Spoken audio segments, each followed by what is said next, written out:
মামু নমস্কার দাদা, আমার তরফ থেকে সবাই জানাই। দেখছেন এটা কাজু বাগান, বেশ কাজু এখন হয়নি, কাজুর ফল হয়েছে এখনো,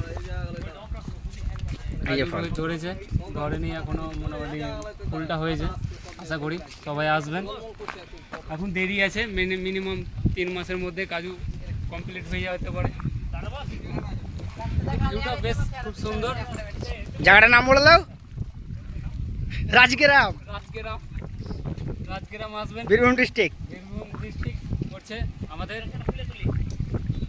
এইসব খাদান আছে, আশা করি দেখছেন মামু। দেখতে পাচ্ছেন আপনারা বর্তমানে সব পাথর তোলা হয়েছে। এখন কাজ বন্ধ আছে, পরে আপনারাকে দেখাবো। তো সবই কাজুর বাগান দেখতে পাচ্ছেন। এখন কাজুর ফল হয়েছে, ফলটা রেখে দেন আসেন। হ্যাঁ, এখন কাজু হয়নি, কাজুর ফলটা হয়েছে, ফুলটা কাজু বের হয়নি। বেশ ঠিক আছে মামু, আমরা দাও।